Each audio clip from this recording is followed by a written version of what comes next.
can something be a sin if it's only natural, if it's my inclination, if it's what I naturally want to do?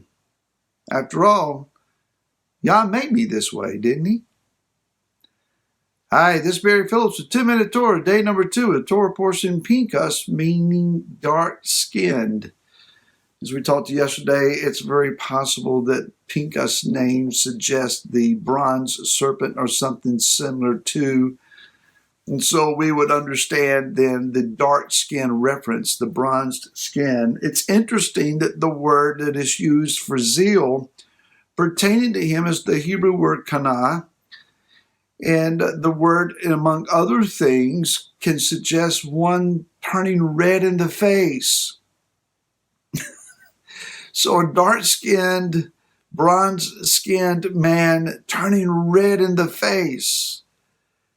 The passion, the zeal, the authority of Yah that rose up in this young man in a very gross situation that stopped a plague of Yah. It was an overwhelming moment in his life. So let's go to the word.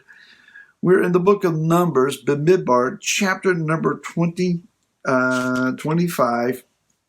And let's begin with verse number 6, which is actually in last week's Torah portion. And see, one of the children of Israel came and brought to his brothers a Midianite woman before the eyes of Moshe and before the eyes of all the congregation of the children of Israel, who were weeping at the door of the tent of appointment. Let's pause here for a moment. This Hebrew man parades a Midianite woman, a woman that they are forbidden to intermarry with, let's just say interrelate with, to assimilate with, brings her to his brothers. In other words, he's showing her off. Look at who I got, guys. And he did this brazenly before the eyes of those that were at the tent of meeting, and a broken state of weeping before Yah at the failure of this righteous nation, where their righteousness had prevented them from being cursed. Now their unrighteousness is bringing about plague upon them. And Yah has turned his face against them, not toward them. And so while this is going on, then Pinchas, the son of Eleazar, the son of Aaron the priest, saw it. He rose up from among the congregation, took a spear in his hand, went after the man of Israel into the tent, and thrust both of them through, the man of Israel and the woman through her belly. Thus the plague among the children of Israel came to a stop. And those who died in the plague were 24,000. 24,000 people. There's some discussion as to what the tent is, whether it was the Hebrew man's tent or whether it was actually into the tent of meeting. I can't see that Moshe would have allowed him to get into the tent of meeting. I can't see that Yah would have allowed him into the tent of meeting. So my personal opinion here is, for whatever its value might be, is that this was the man's tent. So Pinchas is the central character here, but let's pause for a moment and look at the two other characters that are predominantly displayed. The Torah mentions that the man's name was Zimri, a leader of the Shimeonites, of the tribe of Shimeon. The woman's name was Casby or Cosby, depending on your translation, and it's noted that she is a Midianite princess. So a member of royalty has given his own daughter to the cause of seducing the men of Israel to bring about judgment upon them. Doing so before the entrance of the tent of meeting and in front of the eyes of the nation. This means to me that Zimri was one of those that were indeed participating in the feast that were at the tables worshiping Baal Peor. He would have been gorging himself with food and wine. He would very likely then be participating in the very gross, dehumanizing practice of worshiping that disgusting idol and justifying it. His doctrine, I believe, was this: if it's natural, then how can it be a sin? It's only natural that we want to eat. Matter of fact, if we don't eat, we die. So therefore, eating cannot be a sin. And Yah himself, since the days of Noah, has given to us meat to eat. So the eating of meat cannot be wrong.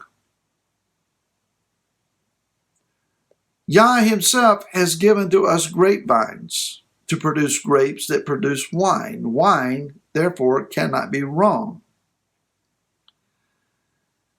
Yah gave to us women, and if women are beautiful, why is it a sin for me to look at a beautiful woman? And many of a man that says, I'm not touching, I'm not buying, I'm just window shopping. Yeah. And if he's given to me passion and a desire for the act of procreation, let's put it that way, then how can it be a sin?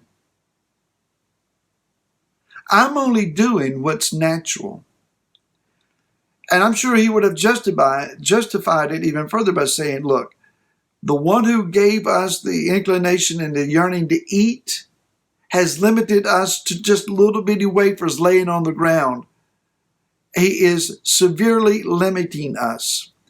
And the one who's given us the urge to reproduce, to procreate, he's only given to us the women of Israel. He's severely limiting us.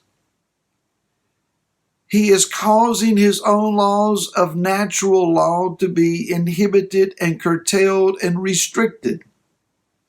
Therefore, Yah is not just. So we choose to worship before a God that will allow us the indulgence of just doing what is natural. It is the same cry of this present world and its system. That natural law cannot be a sin. Yes, we are permitted to eat, and you may eat meat. But to eat more than is sufficient for you is called gluttony, and gluttony is a sin. And yes, wine is to be made from grapes. And in my opinion, drinking wine is not a sin. But over drinking wine and becoming drunk is a sin. Drunkenness is a sin.